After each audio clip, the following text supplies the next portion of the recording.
દેવકરણ મુવાડા પ્રાથમિક શાળામાં સરસ મજાની ફૂડ ડેકોરેશન આજે આપણે પ્રવૃત્તિ કરી.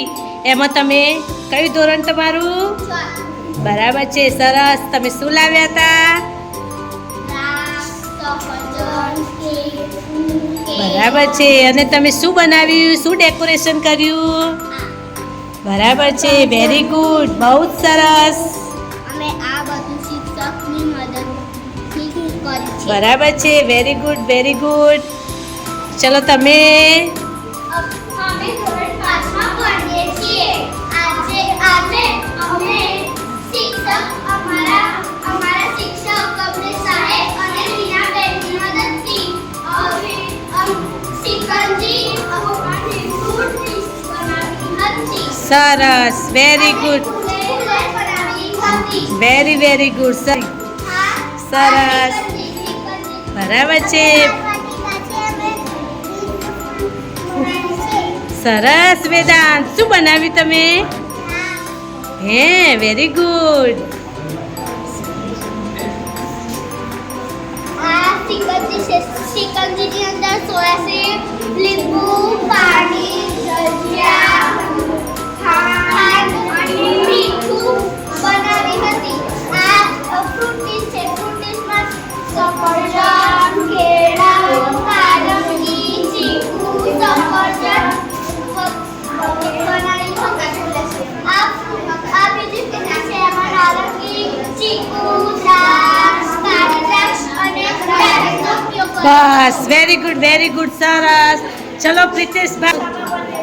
આજે અમે પ્રવૃત્તિ બનાવી છે. ટેટીમાંથી ચોકડી બનાવી છે. તેના અંદર ફ્રૂટ નાખ્યા છે અને બટાકામાંથી સુંદર ફ્રૂટ બનાવ્યું છે. બરાબર છે, વેરી ગુડ, બહુ જ સરસ. બોલો સંધ્યાબેન, તમે શું બનાવ્યું?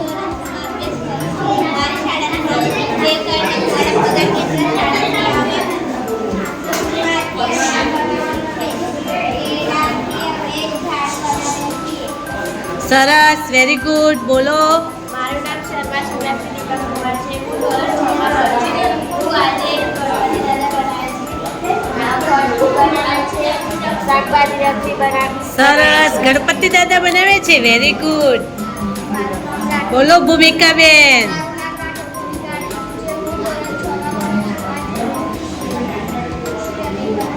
અરે વાહ, સરસ.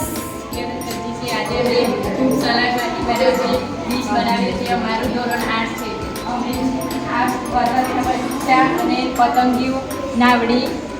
બરાબર છે, વેરી ગુડ, વેરી ગુડ, બહુ જ સરસ. બોલો. મારું નામ સતીશભાઈ છે. અમારા શિક્ષક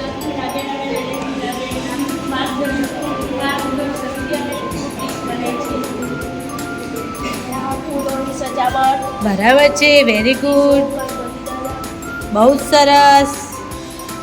મારું નામ દિવાળો બિહારી રવિશા છે. હું ધોરણ 8 માં અભ્યાસ કરું છું. મારી શાળાનું નામ દેવગણના ધોરણ પ્રાથમિક શાળા છે. અમે વેનેટિકાબેન અને મીનાબેનની મદદથી અમે ફ્રૂટ ડીશ બનાવી છે. જેમાં બટાકાનો કરચલો, કાકડીનો સસલું, ફૂલ બરાબર છે, બનાવી છે. વેરી ગુડ, બહુ જ સરસ. બોલો વેદાંતભાઈ. ધર્મેન્દ્ર. સાયકલ બનાવી છે. અમે ગાજરની અને લીંબુની કટિંગ કરીને સાયકલ બનાવી. સરસ, વેરી ગુડ.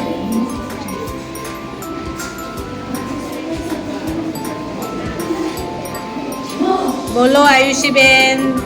અમારી શાળાનું નામ દેવગણના ધોરણ છે. અમારે ધોરણ 7 માં ભણીએ છીએ. અમે આજે ફૂલમાંથી ફ્રૂટ ડીશ તૈયાર કરી છે. અમે ગીતાબેન અને જયદેવીબેનની મદદથી અમે ફ્રૂટ ડીશ બનાવી છે. ઝાડ અને લીલી બનાવી બરાબર છે. બનાવી છે. અરે વાહ, સરસ, બહુ જ સરસ. બોલો, ચલો આવી પ્રવૃત્તિ કરવાની તમને આજે કેવી મજા આવી? બરાબર છે. અને